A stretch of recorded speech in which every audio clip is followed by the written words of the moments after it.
conversation which is so relevant, so pertinent, which is online education or a boon or a bane, is something that each parent, each educator, each stakeholder needs to be part of.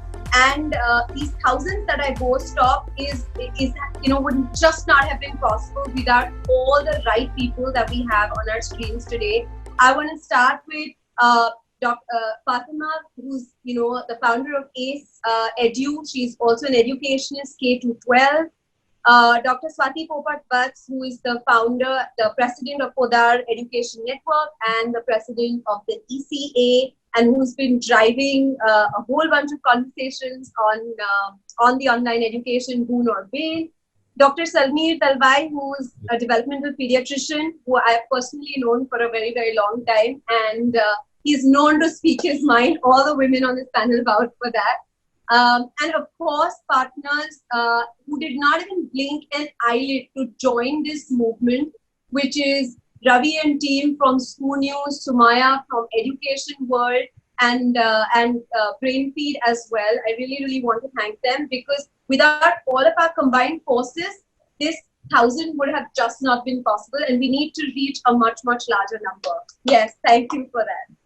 I'm not going to take too much time I want to say, put the context right up there, guys, is that parents are confused at the moment. Different states are doing different things, different countries are doing different things. So Dr. Swati, I would like you to kind of address what is happening in different parts of the world, and most importantly, within the country. Can you decode all the conversations that are happening? Thank you, Mansi, first of all, for having this session, because this is a very important conversation to have right now, whether online education is is a boon or a bane. And it's very simply put, if you put it right at the basic, anything new is always criticized.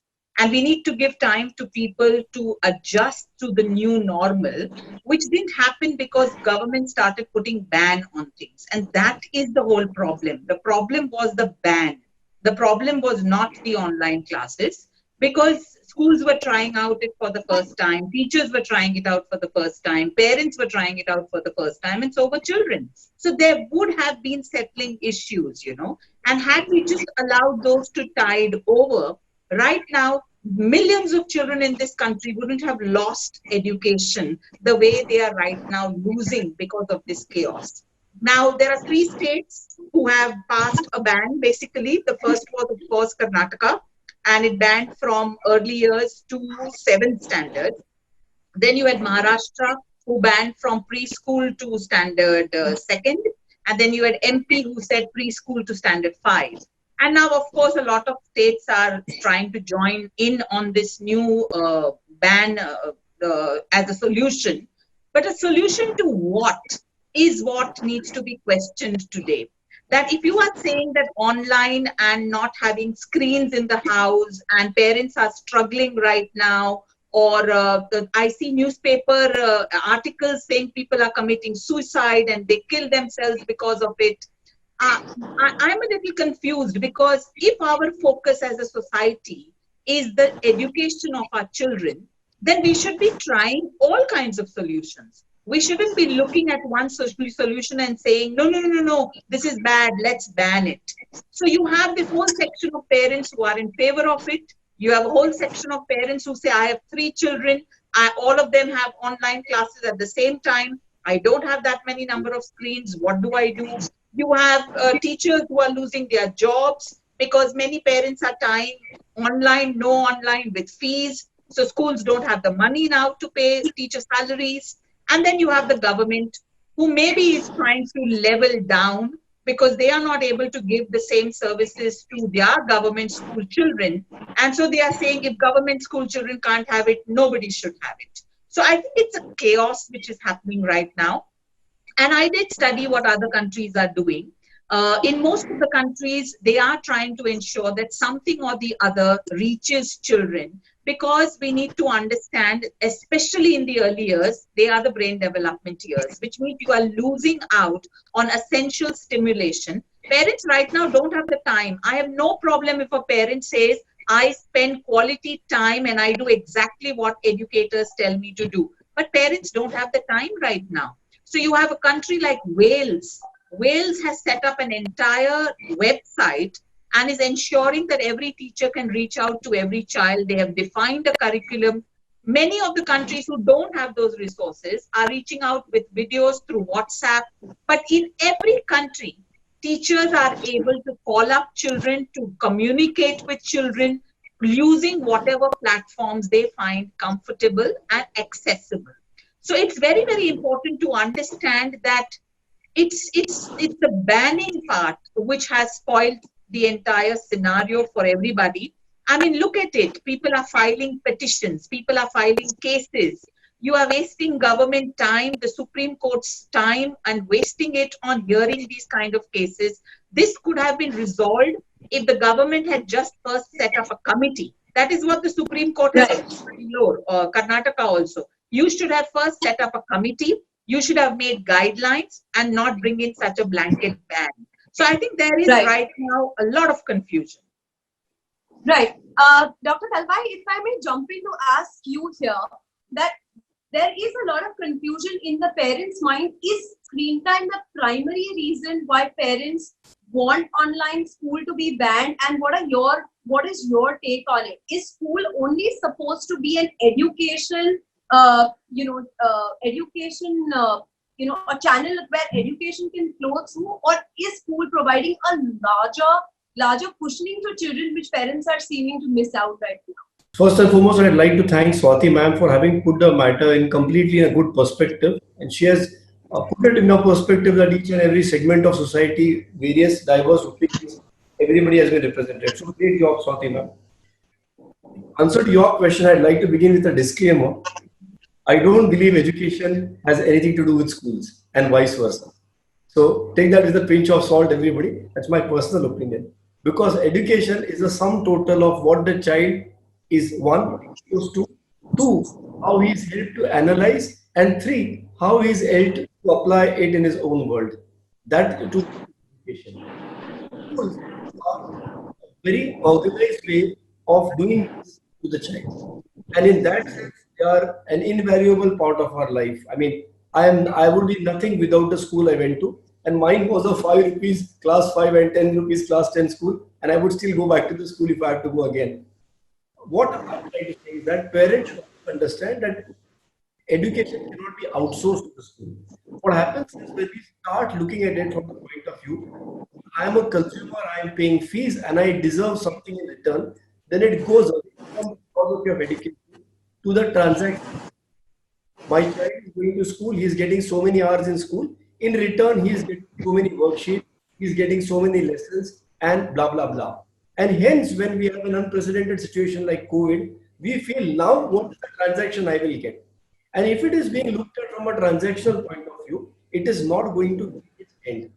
I think what parents need to understand is this is an unprecedented human situation, not an unprecedented educational situation. And in this situation is a situation which we would have never had to teach our children how to live life in a crisis, not only for yourself.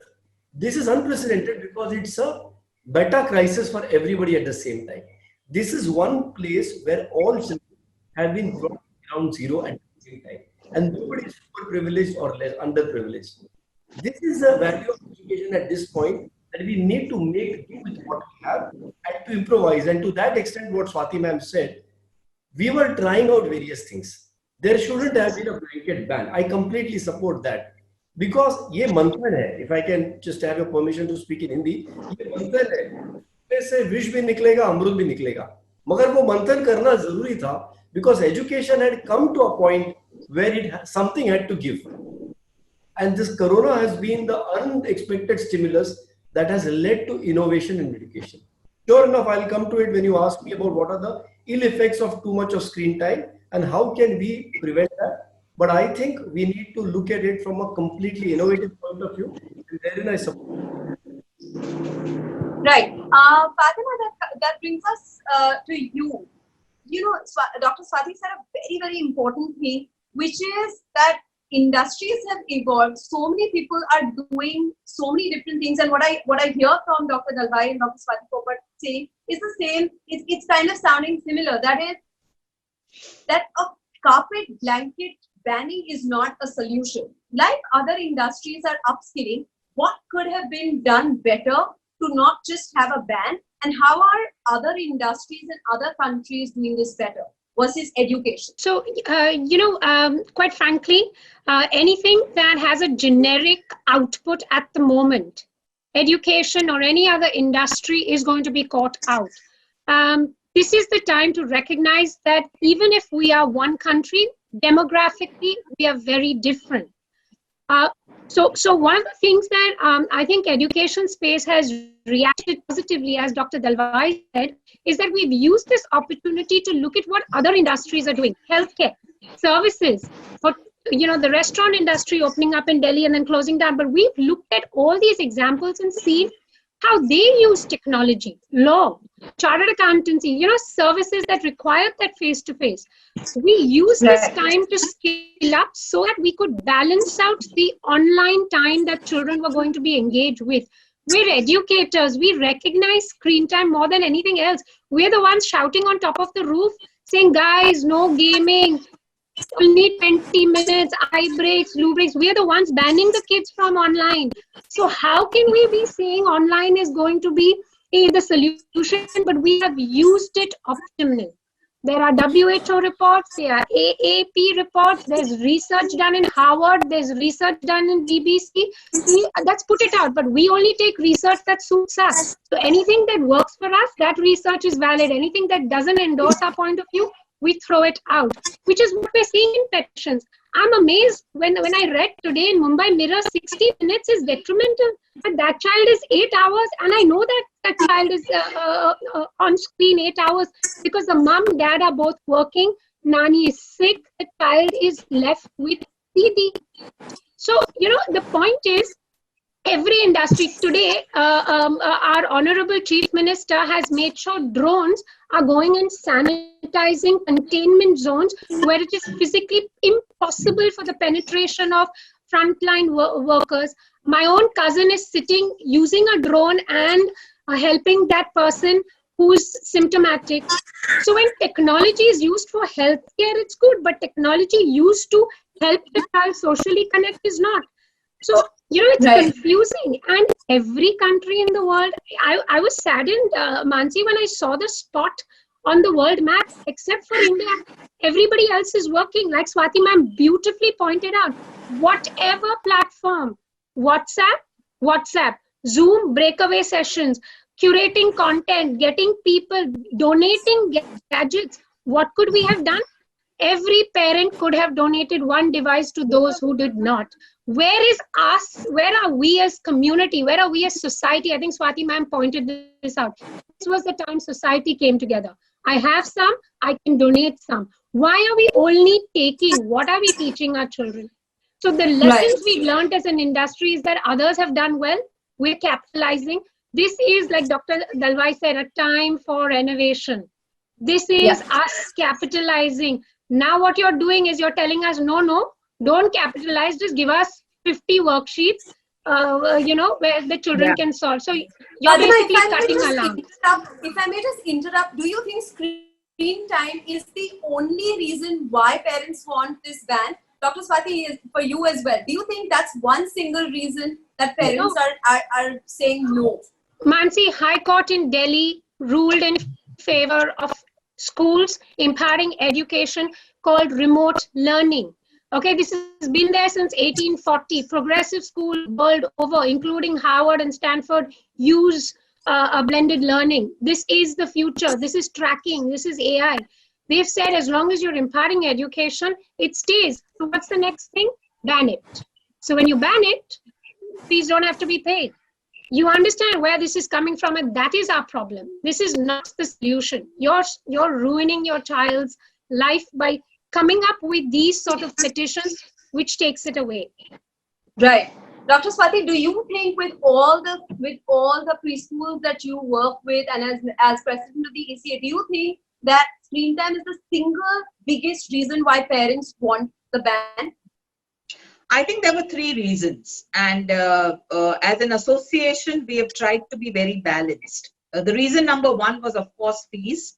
When many of the high courts rejected it, Delhi High Court was the first to reject it, that if the school has online, then you have to pay fees. That's when the focus went on online, that it's time for us to now start getting that banned also.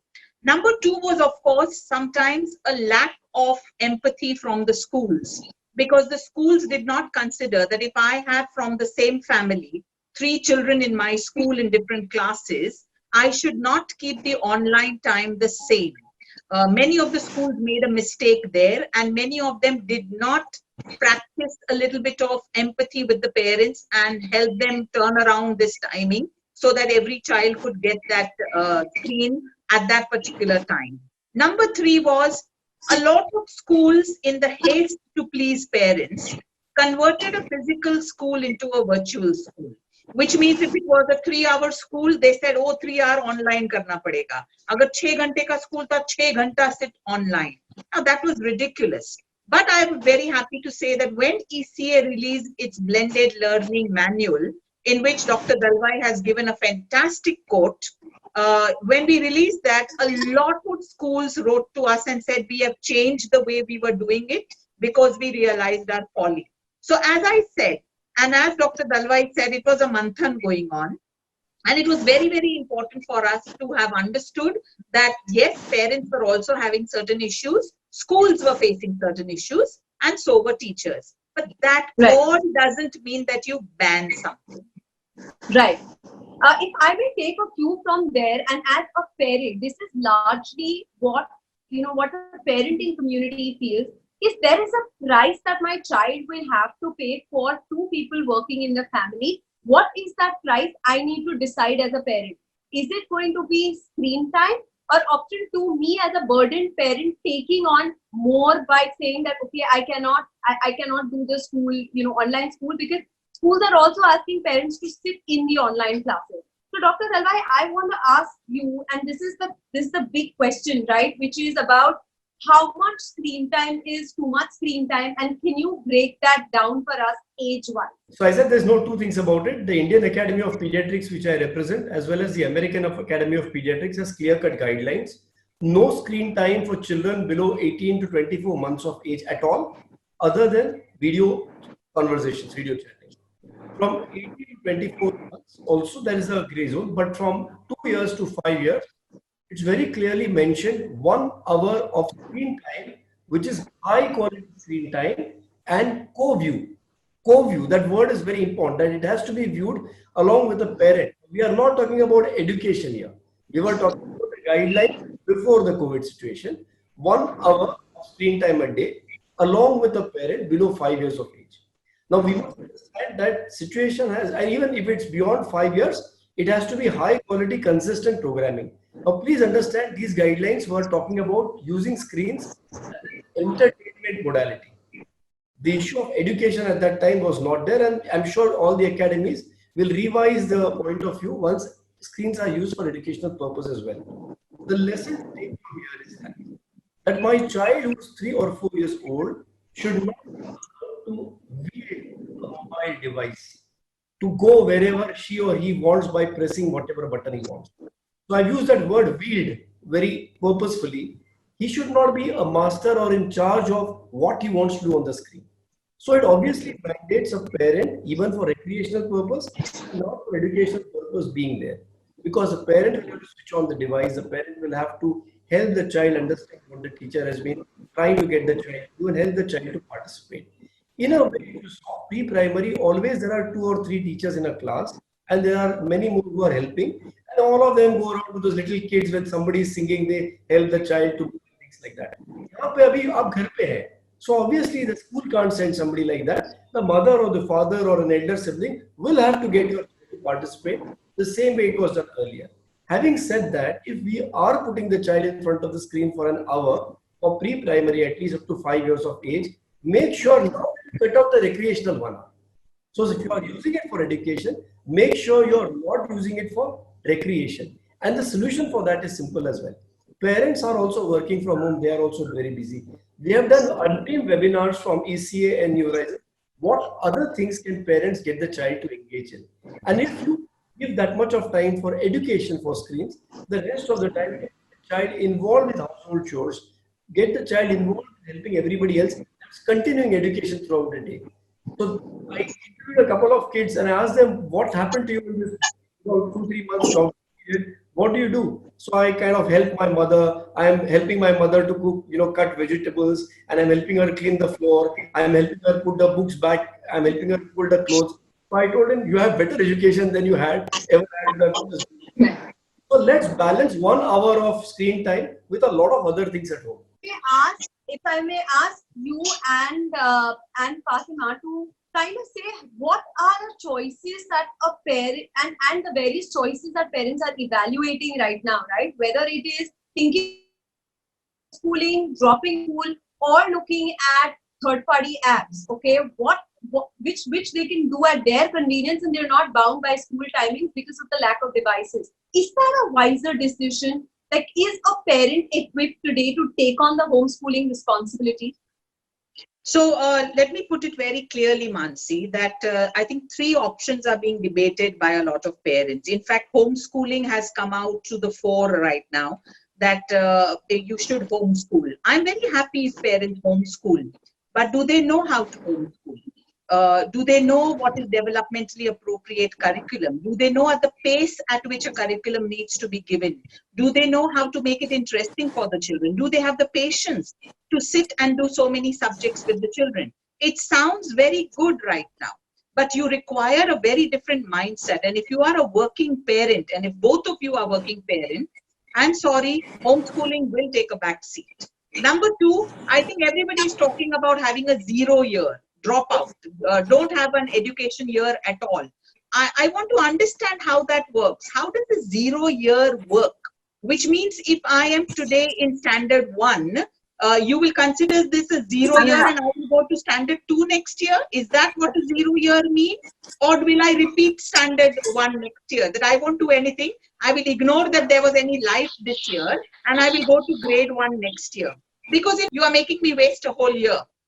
When you say you're going to put me in grade 2, how will I understand the grade 2 curriculum? Because you've not done the grade 1 curriculum with me. Oh, which means first 3 months, I will do grade 1 curriculum with you. Oh dear, at the 12-month curriculum, you are going to concise it into 3 months. Teach me that, then push me into grade 2 curriculum. Am I not going to be a stressed out child? Aren't you worried about that? You are more worried right now about 60 minutes of online learning, which I'm getting, and you think that's going to stress me out. So it is very important for parents to understand. I know a lot of parents are now moving to online platforms like Byju's, etc. How are they relevant and how are they different from what your school was planning to do? Here a stranger is going to come on screen and talk to your child and give things that the stranger doesn't even know about your child. And now you are going to trust that platform because of what?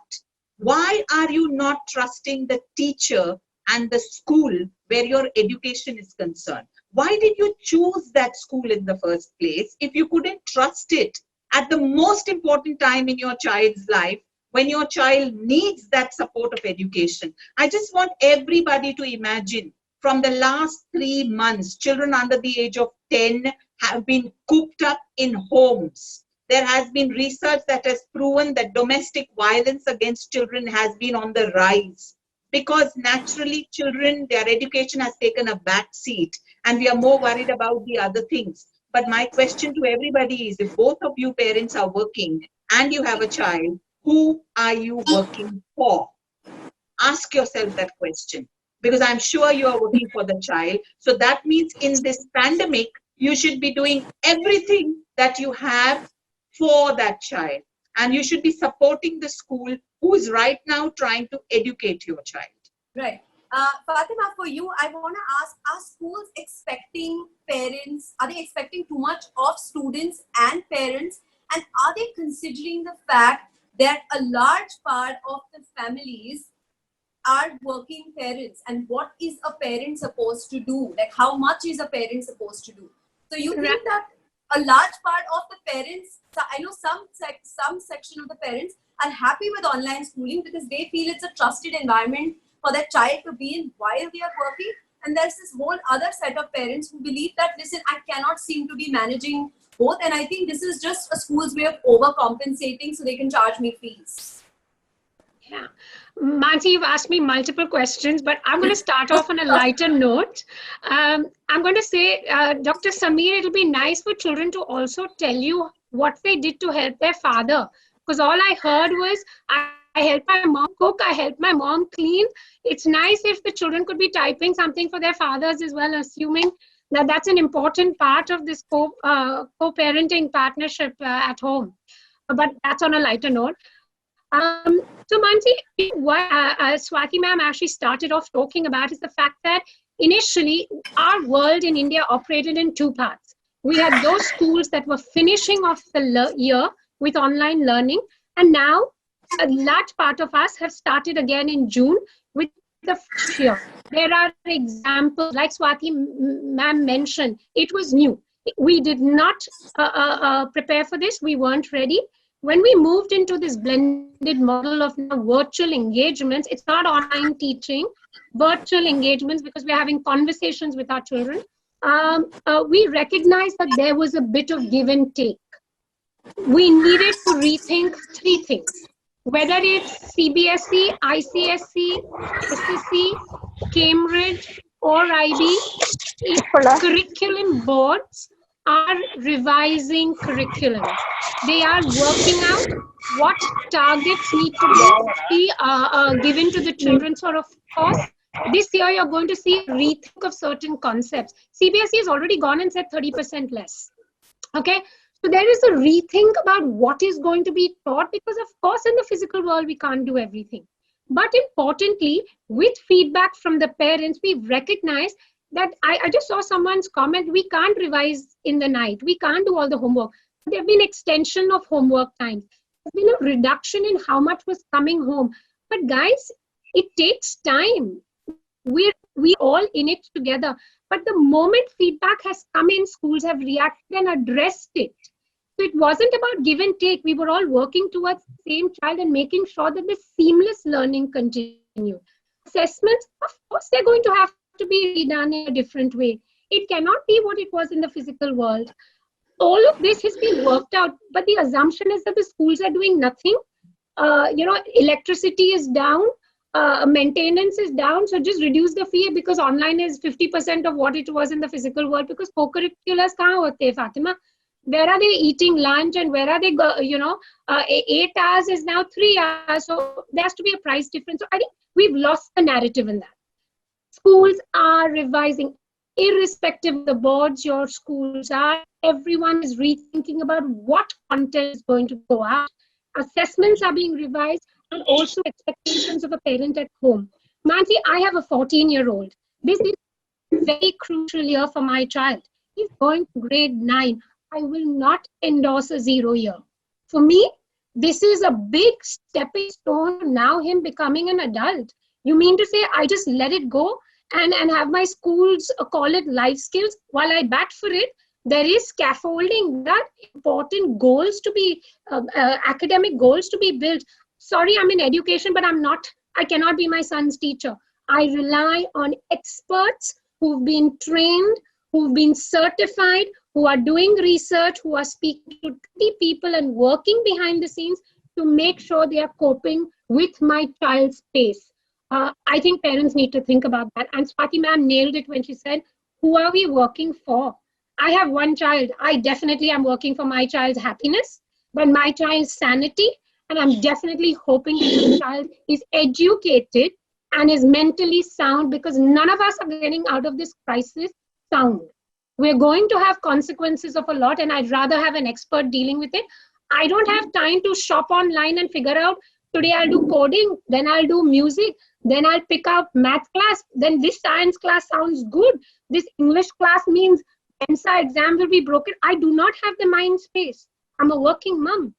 I need, therefore, to trust my school. Like Swati ma'am said, I spent a lot of time picking the school. Suddenly that school can't become bad, because COVID-19 happened. And I think that is the truth. Why are you now mistrusting the school that you put your heart and soul in identifying? I said I love that online shopping bit. Ki ye bhi le lo, ye bhi le lo, ye bhi le lo. That was a good one. Dr. Dalbai, that brings me to you saying, what is like this? Like Fatima said a couple of things, right? The mistrust, when you trusted the school and the teachers so much. I want to understand what are developmental impacts on the child. सबने सोच लिया कि online ban करना है, school बंद करना है, but what do the kids want? Like my biggest question is, we take all decisions for them, but what does the child really want? Like if I was to give an example close to home, which is my own kids, they are just happy seeing peers. For them, it's more than learning, education, it is social cushioning. So I want to understand developmental impact on child when it comes from a trusted place like school, which they're familiar with. And then we are saying, okay, now you are doing online classes, now you're not doing online classes. Abhi ye karo, now it's suddenly not okay. Screen time is okay, now it is not okay. Like we are contradicting ourselves as parents every alternate week with new guidelines, new systems, new school rules. What is a child going through at this point in time? So you answered yourself, because I firmly believe my 12, 11, 10 plus 2 years of school, the most important development now, this is I think as a developmental pediatrician and not as a student, the most important thing your child or all of us got from school is art and science of social communication. According to me, I mean, I have learned algebra in school, it is of no use to me today, or geometry is of no use to me today. But what is the most important thing that you will carry with you throughout your life from your is the art of social behavior and social communication. Whether it's with one friend or with a group of friends, or how you behave with a teacher and with the principal separately, and so on and so forth. I want to come back to that about the children getting you choosing an app instead of a school teacher. Let me very clearly, it's up to the you want to pay, you want to pay. I have nothing to say in that. It's your problem whether you want to send to school or online school or not. But understand one thing. At least the school is offering you a to and fro communication. There's a to and fro. There's an interaction. I have shouted myself hoarse by talking about it. I think all of you must be bored, because I always talk about social communication being the biggest domain of developmental disorders. Children at this age, below 5, need social interaction, which is to and fro. And if you have an app, I don't want to name any app, in which a pre-recorded lecture or a lesson is being delivered, I wouldn't support that. At least below 5 years of age. I want something where the child, even if it's an online medium, is able to put a point across and is able to understand what is being said and connect. The next part, even below 5, above 5 years of age, children are missing out on their peer relationships. Absolutely. First, in adolescence, because adolescence is a period of time where your parents are no longer your role models or your be it all. It's your friends, your peer group, maybe even your boyfriend or girlfriend. Now suddenly we're all cooped up in the house. You're not meeting your friends. You are always in front of your parents. You can't even have that chat for 5 minutes with somebody. It's driving them up the wall. And that's extremely important, because they have no privacy. So this human social interaction, social behavior, communication that we get from schools is missing. If we can even deliver that, and that's why when Swati ma'am referred to my comment or the quote, I said very clearly that social communication stimulation is the biggest thing we can give our preschool children, and in an interactive manner. As long as schools can give that, I'm happy. Mansi, unmute. If Dr. Swati, if I may ask you, one is, are teachers being trained to deliver the kind of attachment, love, cushioning that we want the schools to be doing at this point in time? How's the ECA or a larger body, or all the association of teachers ensuring that it's doing good and not harm? So this is where exactly the difference between appropriate online or virtual education and inappropriate comes into the picture. I still see a lot of listeners commenting 3 hours of online. I would say leave those schools right now. If they are giving your little child 3 hours of online, that is not good. ECA has also advocated Absolutely. 60 minutes of video chats. Now, a lot of parents tell me that I have to sit with my child in the beginning. And I tell those parents, even if you had put this child in preschool, you would have to go during the settling period. Anything new, you will have to be with your child till your child settles.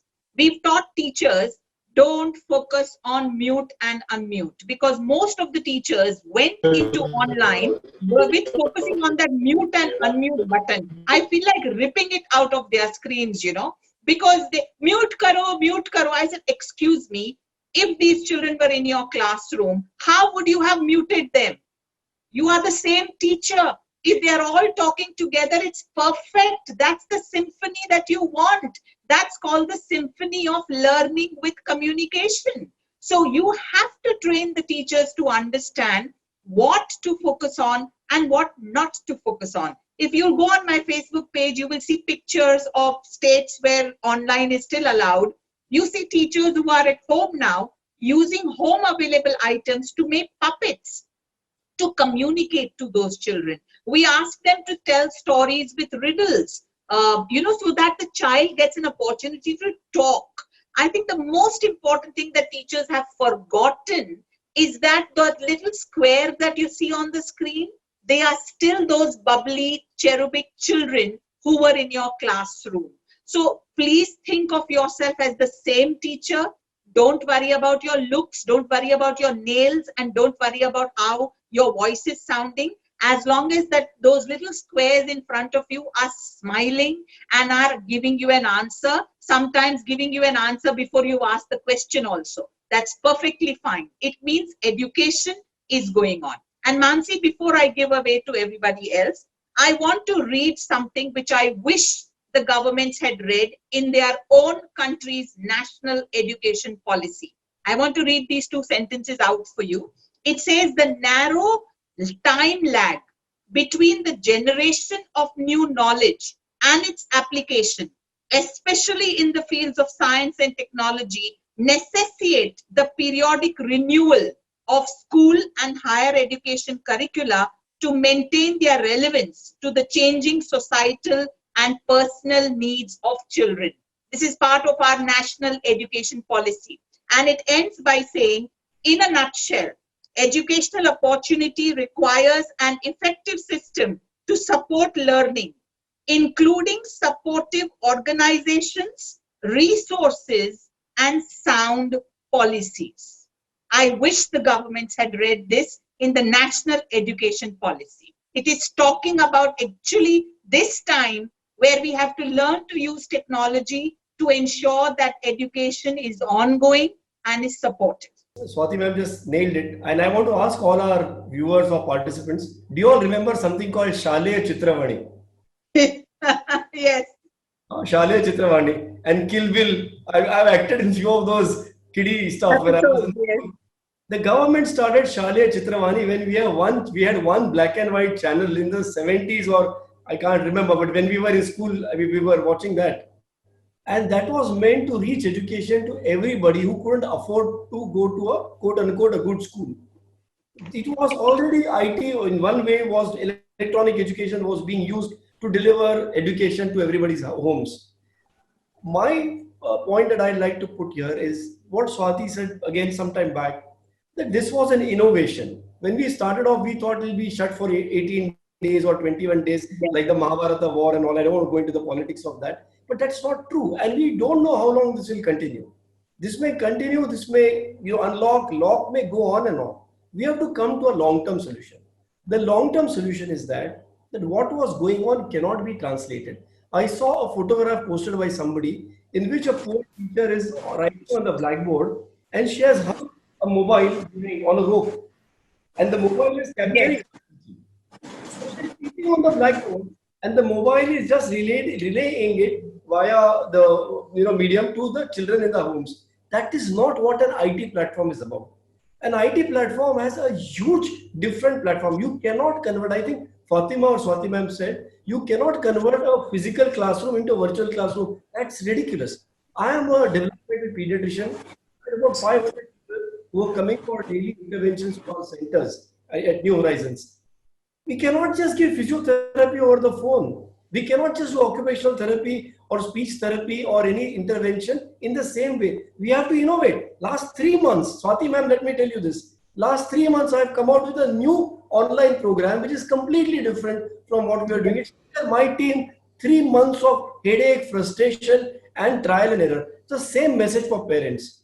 Some schools may have done this, some schools may have done that. They have, all the educationists have told you, be in touch with your school, give them a feedback. Even they don't know. They were not conversant with Corona before. You need to give them a feedback, what's working in your socio-economic status, what's not working, whether the kids are able to afford. There may be families which have only one kid and 4 iPads in the house. And there may be, unfortunately, many 90% families which don't have a single iPad and 4 kids. How do you work around this? There is no one answer to it. And government cannot take only a blanket decision. I think that the ban has unfortunately stopped innovation.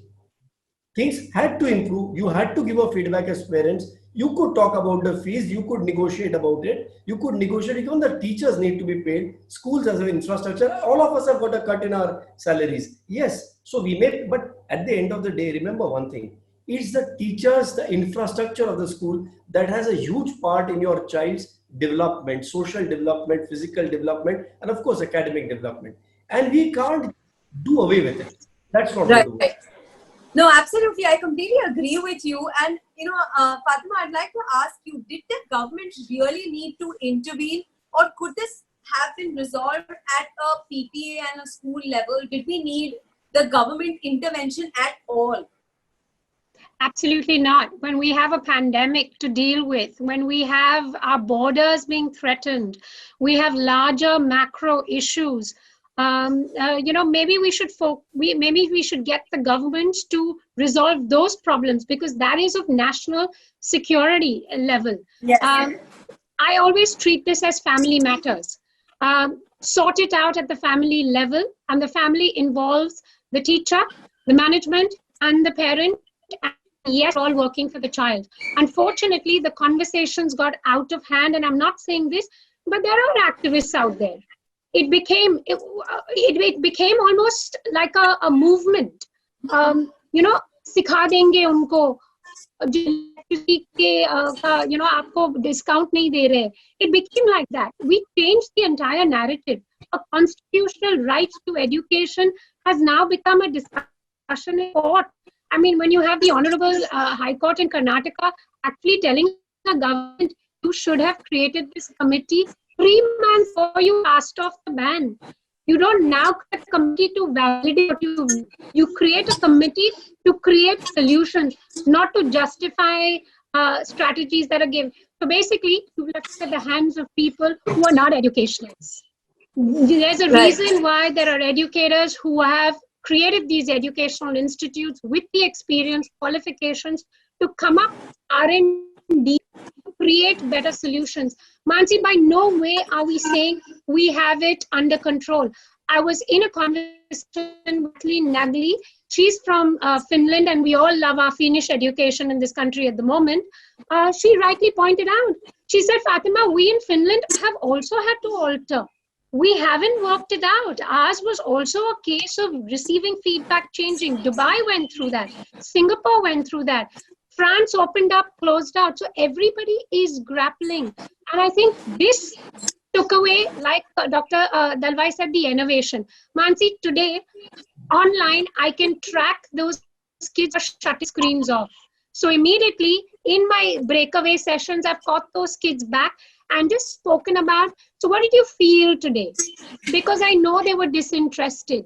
Now in a classroom, because I'm shifting to another class, I may not have had personal time, but today I have the luxury. This is what personalization, customization, and differentiation is all about. So the power of AI, artificial intelligence, you've taken it away. Imagine I can customize. I will give Swati ma'am, 2 sums to solve. I'll adopt Samir's 4, because I know the attentive levels at that point were this. And when I did my poll, I could recognize that they only understood this much. So I'm building them up for success. So much can be done, but what is motivate? The ban is basically telling us, don't do your job, take it away. Right. Unfortunately, the narrative has gotten changed. And the other bit, Mansi, education is a personal choice. Yeah, I agree. As a I agree. parent, I reserve the right to choose who my son is being taught by. Please, this is a very personal decision.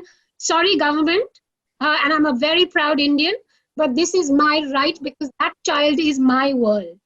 That might Right. be a citizen of your country, but for me, my child is my world, and I reserve the right to do that. Please share your opinions. Our hashtag on Facebook, Twitter continue to be hashtag right to learn. Let's plan, not ban, and feel free to tag any of us here. We'd be very happy to voice your opinions as well. Dr. Dalwai, you were saying something. We're probably coming to the. Can I just share a few points that I've written in an article for a textbook of pediatrics for parents about screen time? Can I just share a few points? How they can help safeguard their child. So a couple of things is, what are the do's? So set limits. And in that I've written, make your own family media use plan. So you need to designate time and place for media activities. And especially for the younger children, be very careful how much time online educational you allow them. At the same time, create tech-free zones. Because the worry is that they should not spill over into entertainment time. So banish any media use during meal times, sleep times, play times. Encourage physical playtime with your child. Especially important is sleep, which is the worst problem with screens. So remove all devices from the child's bedroom. I mean, like she mentioned, there may be some people talking about against online education. But do you know that having a television in your child's bedroom is probably the worst harm you can do? So no TVs, no computers and smartphones when your child goes to sleep. Avoid screen time for 1 hour before going to bed, and focus on physical exercise for eye care. Please listen, parents. What we have recommended is a 20 by 20 by 20 rule. So make sure that you or your child look away from the screen every 20 minutes. Focus on an object at least 20 feet away. So that relaxes your eye muscles for at least 20 seconds. This is from the American Optometric Association. Every 20 minutes, focus away from your screen at an object 20 feet away for at least 20 seconds, and at least take a break from the screen at least for 10 minutes after every 1 hour. Remember to blink. Child's eyes or your eyes go dry, and that causes redness. So make sure you keep reminding your children to blink. And the screen position is very important. Make sure that the screen is slightly below eye level, because if it's up here, your eyes open up more and that dries them faster. So these are the things that you should do. And make sure never ever allow your child to have alone screen time, especially below 5. Should always be together. These are a few things I just wanted to, kind of share with I will share this article with you if you like. And It's also important to know that the central government has actually come up with something called the National Protection Child Rights. Okay, so it's a huge comprehensive document that talks about safety and security of children given the overexposure. I mean, while we're only talking about online learning or virtual engagements, what you call it, unfortunately, reality is our children are entertaining themselves as well. So they are gaming, they're having conversations, they're talking to strangers, and when they're on these online platforms, the world is at large. So there are apps, there are screen, there's something called Zilt, there's something called Screen Time. These are checks that help you navigate, creating family schedules for family. Look at these documents. This is progressive for me. This is regulatory. This is helping us help our children. And that is the narrative we wanted to help our children learn better and remain secure. Sure. I've been running a campaign against screens for the last 1.5 years. It's called Limit My Screen Time. It's on my Facebook and Instagram page of Horizons. But what I'm trying to say is that is the entertainment overuse. Children have been watching for 5-6 hours every day. I know this might ruffle some feathers, but let me say this. This big argument and debate about online education is a storm in a teacup compared to the real damage that screens do to your children, which nobody was bothered about before this educational debate started. Yeah, now we've just found a scapegoat, which is online education, to palm off that that additional screen time, right? But I think Dr. Dalwai is a very strong point that we are not taking onus of the otherwise the screen time that we were actually providing to our children. Sumaya from Education World here has a question. I think you have had a very interesting discussion. I've been following it closely.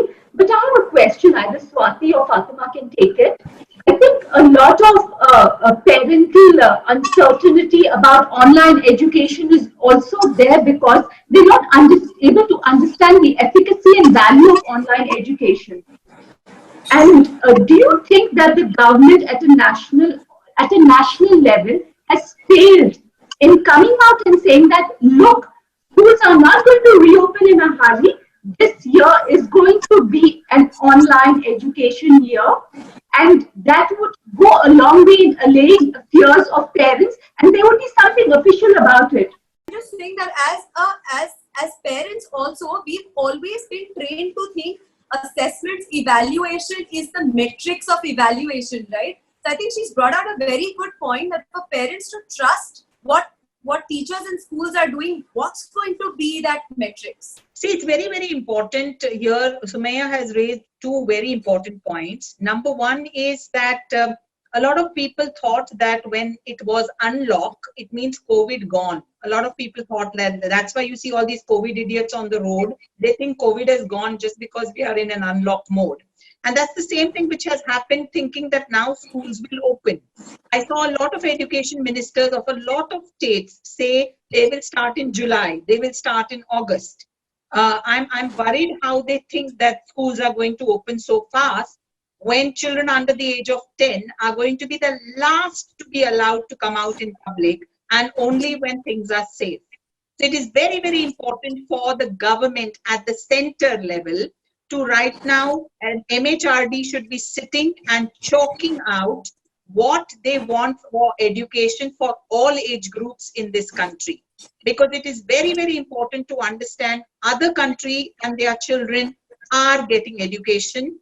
Our country and our children are not getting education. So I think even the silliest mind can put this together and realize what we are doing to our human resource if 1 year of education or education interaction is going to be missed by all the children citizens of this country.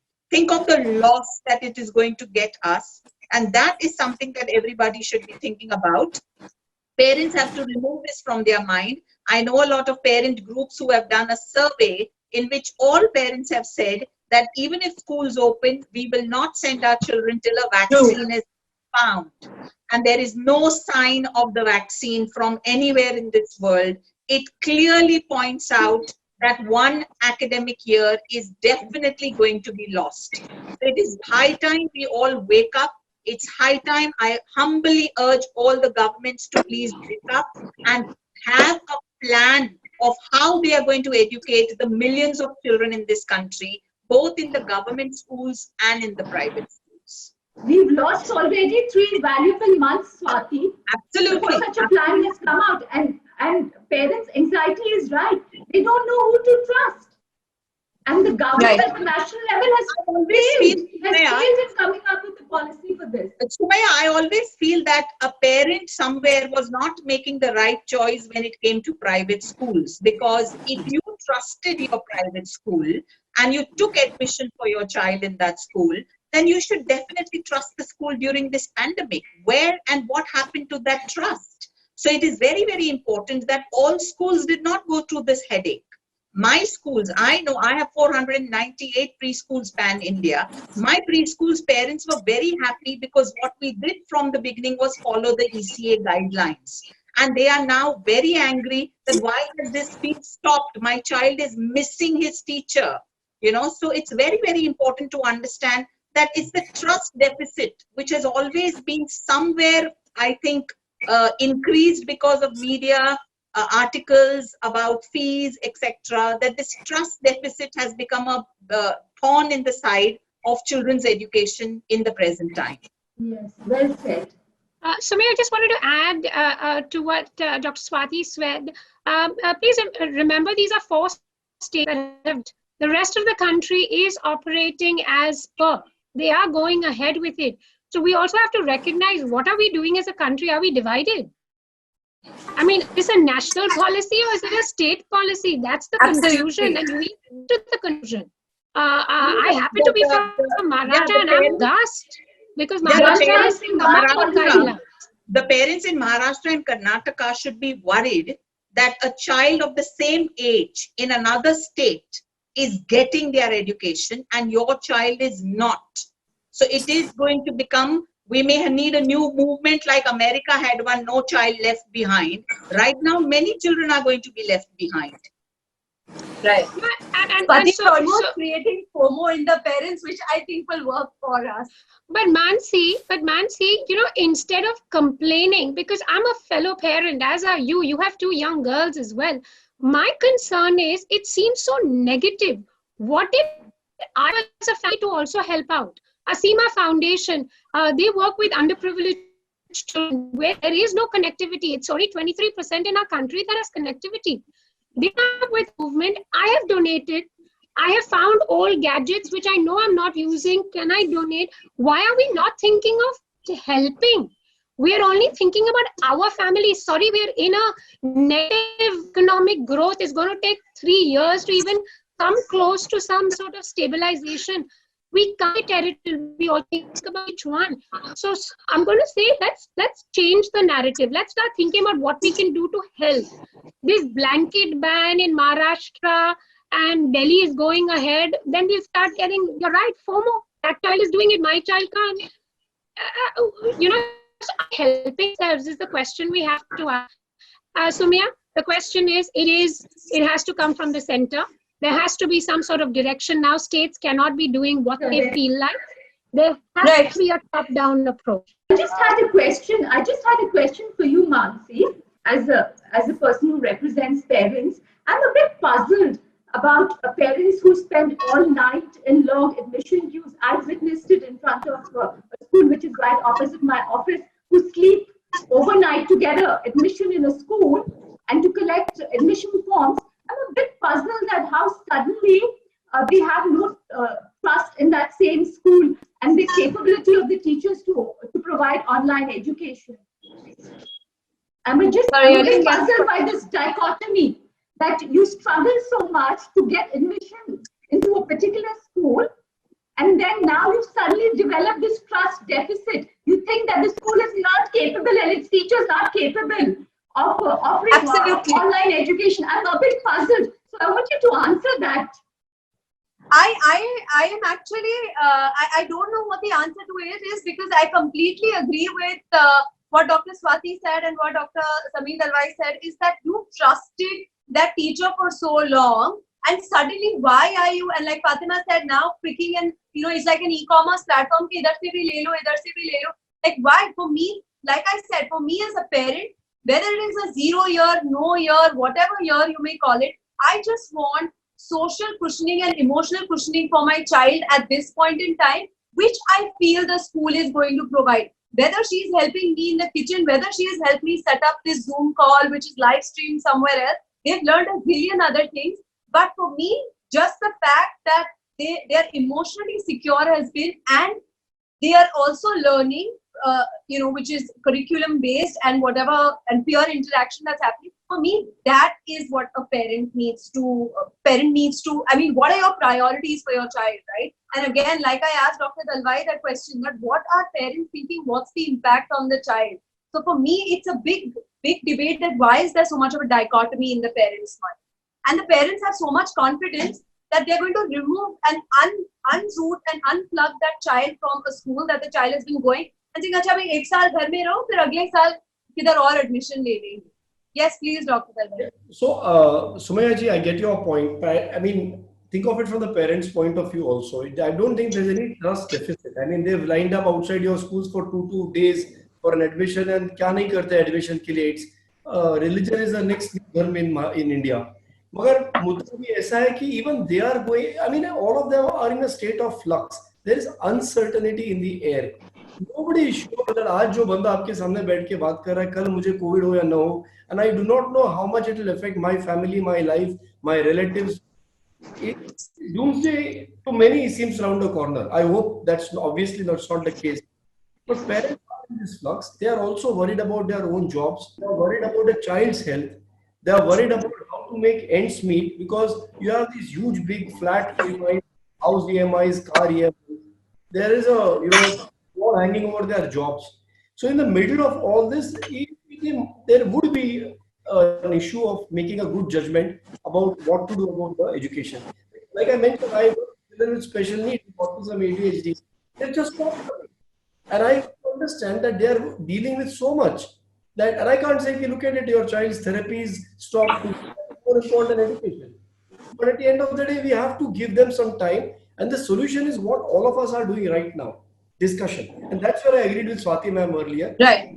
Nobody knows. Government also doesn't know. 3 months back, they gave us different guidelines. 3 weeks back, they gave different. Today, they are different. 3 weeks later, they'll be different. Every day you open an article from America and Europe, you have different. Somebody saying lockdown karna tha, somebody saying community transmission nahi ho raha hai. You get two people from ICMR who will give you the same answer. Community transmission ho raha hai ya nahi ho raha hai. So it's a Right. Keep talking. Or my professor used to say, "Baatein gira dete hain nafraton ki diwarein." So we have to keep talking all the time to come to a common platform. And I'm sure all the parents trust you. There's no doubt about it.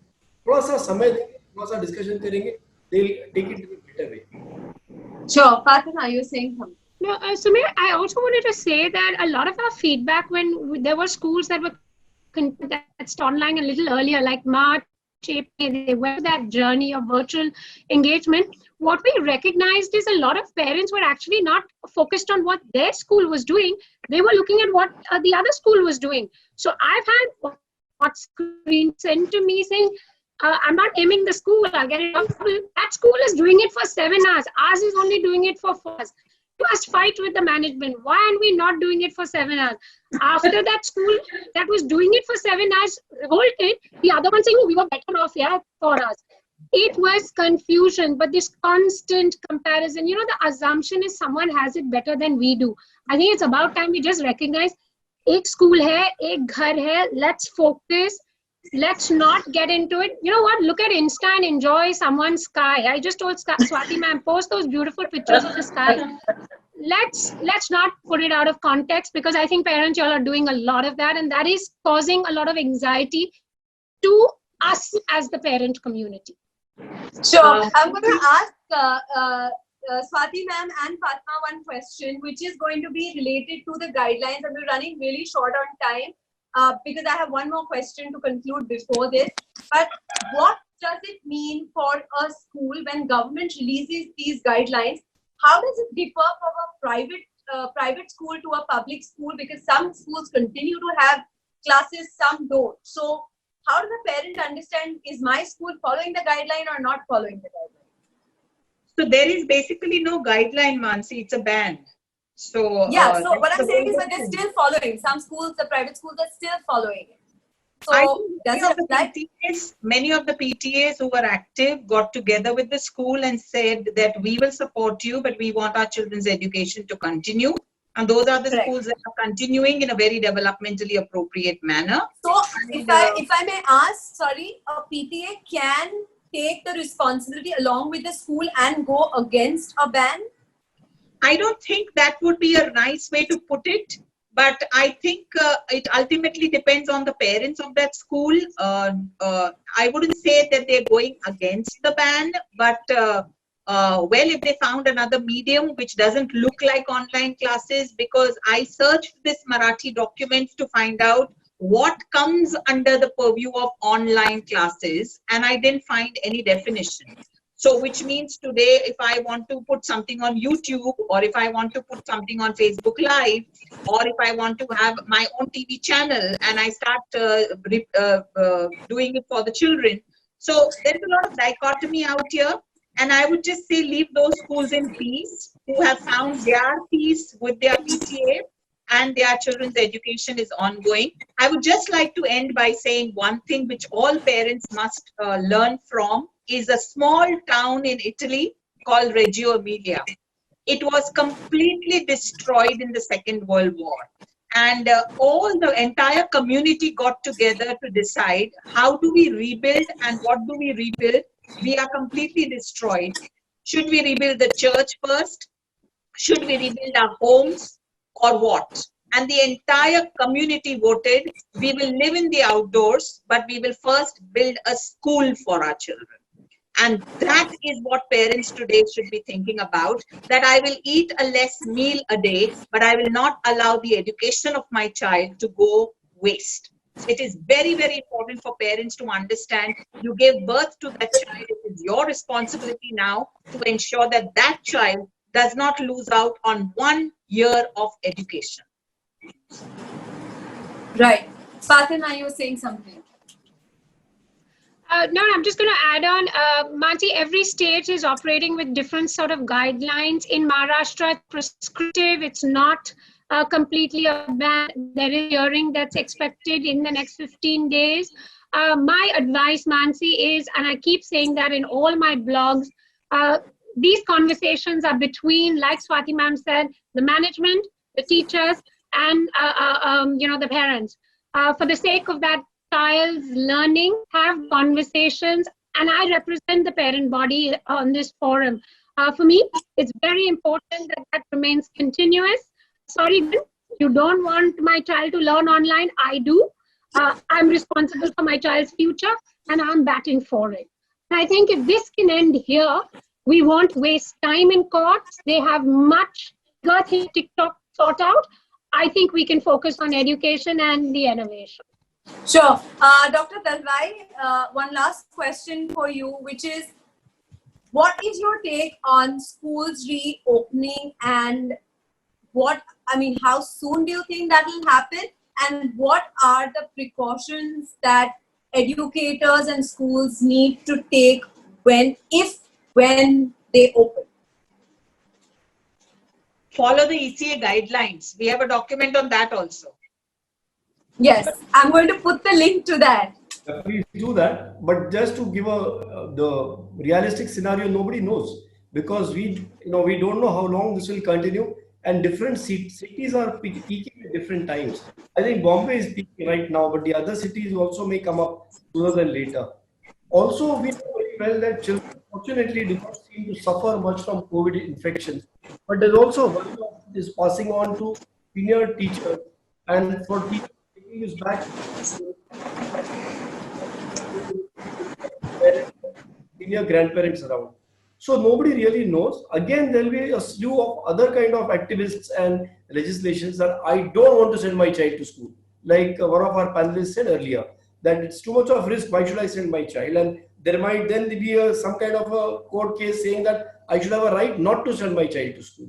So this is going to keep going on, because you have as many parents as you have children, and everybody's going to have a different opinion. Again, when they come to school, and there's going to be that entire thing around social distancing. How are we going to have, again, schools which have 60 children in a classroom all crammed together like sardines in a can? Plus, how much of social distancing can children follow? Wearing the masks, sanitizers. So all these things are going to be difficult. All in all, I only like to end by saying one thing. There is no straightforward answer to anything. The situation is evolving as we speak, and I suppose it will do so for quite some time. The best way is to have a channel of communication open between different stakeholders at all points of time. This is an ongoing crisis. We have to keep taking stock, take a decision, wait for it to review what's happened, to see how it's going, change our point of view again, but it will work best if we collaborate. Let's have a collaboration between schools which are high-end, schools which are middle ground, schools which are Anganwadi. ECA works with Anganwadi teachers also. Let us learn to share our resources. More than the resources, let us learn to share our knowledge with each other, and let us learn to show compassion. If all of us are compassionate about every child in the state or in the country, I'm sure we will be able to break these misunderstandings. Sure. Dr. Swati, would you want to sum up the top 3 guidelines, pointers from the ECA guideline on what you look at and how schools should be reopening?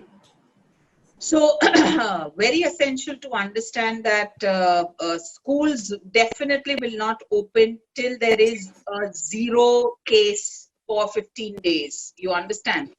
Because we're talking about children out here. And we don't have that much of healthcare facilities right now to take in so many children. So we need to understand that opening of schools may not happen for quite some time. Okay, first they will start off with colleges being open, then they will start off with colleges being closed, etc. Schools are the last, I think, that need to be even thought of being open. Number two, very important for us to understand is, and question, everybody should be questioning what's happening to the 80% children in this country who go to government schools and Anganwadis. What is happening to them? That should be something that we should be going to court for. That is something that we should be filing petitions for, because 80% of your country's children population right now is not getting their education, and nobody is worried about that. So let us come together as a public-private entity, and because EPA joined hands with Balwadis to train their teachers to do WhatsApp communications with children, and then this online ban came. My heart goes out to those children. What about them? They don't even have entertainment in their homes. That 1 hour, if they would have connected to the teacher, that would have been so much better. So right now, rather than focusing on when schools will open, if schools will open, and how schools will open, I think it is high time we all focused on the child who's right now in our homes, and ensure that instead of focusing on selling, we focus on sell, which is social emotional learning. Most important. I just wrote a blog today that we as educators are not selling education, we are selling education. We are trying to give your child social emotional learning, and that is what's going to make this, every child in this country, sail through this pandemic without having problems. Right. Fatima, I'm going to come to you, and this is not about the child, this is not about the school, this is not about the teachers, and just the last bit before we end, how does the parents stay, how does the primary parent stay sane in all of this? Mansi, a lot of hard work. I'm going to say that, if it was 100% before, we're going to have to find a lot more strength, resilience ourselves, because it's not easy. We're running the house, we're working, and I mean both parents. Yeah, I'm not the mom and dad. It's both of us in it together. It's not easy, Mansi. You freak out on a day. You've got your kid to stay on task with his homework or the work. So it's going to be about routines. It's going to come up with certain guidelines. I am pro-technology, I have to say. So I make exceptions to saying some days my child, when looking down, may need that social connect with his friends. I'll relax some of them. But like Dr. Samir Darwai said, I find Indian kids do not sleep at all. They should be sleeping 10 to 12 hours. Even if they're 11 years old, they're sleeping 6 to 8 hours. That itself is causing the tantrums, not the screen time. What is your alternative to screens? Are you engaging with your kid? No, you're not. You don't have time to even answer their question. They asked you what happened to the spike rate today. Why can't you just find it online? Take that moment, stop, talk to them. You just ask them to research. You're enhancing screen time. So what I'm saying is every family is different. What works for my family will not work for yours, Mansi. We're going to have to come up with some timetable. But as a sportsman's wife, I'm just going to say fitness is non-negotiable. If the kids are not getting an hour to 2 hours of some sort of physical activity, you are going to have tantrums at home. Your routine will go for a toss. In the awake world, if you have 10 hours with your child, let there be some sort of learning, physical time, some sort of chores at home, sleeping enough, and time to stare out of the window and enjoy the monsoon. That is not learning, but Fatima, that is rubbish. What are you saying? What will they do? Time waste kar rahe, khirki ke bahar dekh ke. But that for me is great observation skills, ability to receive so much. But that's not learning for a parent. So parents, work, stop Instagram pictures. Do not look at any other parent who's baking those cakes. You figure out what works for your family. Stay focused. If your child is watching half an hour on that day because he's freaking out, it is okay. It's not life-threatening. We have bigger goals to achieve. Normalize as much as you can. Great, guys. Yes, Dr. Dalwai. For parents, for grandparents, for children, for everybody, this is not the time to look for perfect solutions and perfect answers. Yeah. कोई भी पंडित नहीं है यहाँ पे, कोई भी बहुत बड़ा मौला नहीं है, कोई expert नहीं है. Nobody knows. Everybody is in the same boat. सब यहाँ से वहाँ से थोड़ा डेटा लाके प्रेजेंट करते हैं और थोड़ा But you know what, Mansi? It do not feels look like for perfect answers. it's Go the with the schools flow. which are being blamed for the Go with the COVID. flow. You know, And we are the take only the ones day paying the price for it. and just Right. take things as they come. Don't try to be the master of the situation. Don't try to predict things. Don't try to make yourself think that I am in control. You don't have to be in control. You have to just be resilient, as she said, and you have to accept it, that surrender yourself. Just go with the flow. Don't look for perfect answers for anything. And as you go along, you will find the best thing to do. Absolutely. Right. And laugh a Absolutely. lot I'd like more. Yes, absolutely. Thank you so much, guys. Thank And you don't for everybody ban who's things. tuned in. So, for everybody who's been part of the conversation, like Dr. Swati said, that let's plan, not ban. That's the hashtag we're using. And the hashtag right to learn. Please join our efforts to say yes to education, yes to learning. And I really want to thank our panelists today, because without you, this would have really not been possible. And of course, all our media partners as well, Brainfeed, Education World, and School News. Again, guys, thank you for spreading the word. Thank you. Thank you. Bye-bye. Thanks, Mansi, and thanks, Fatima and Swati ma'am. Thank you so much. And Thank thanks. you so much. Samir, thanks, Dr. Swati. Thank you.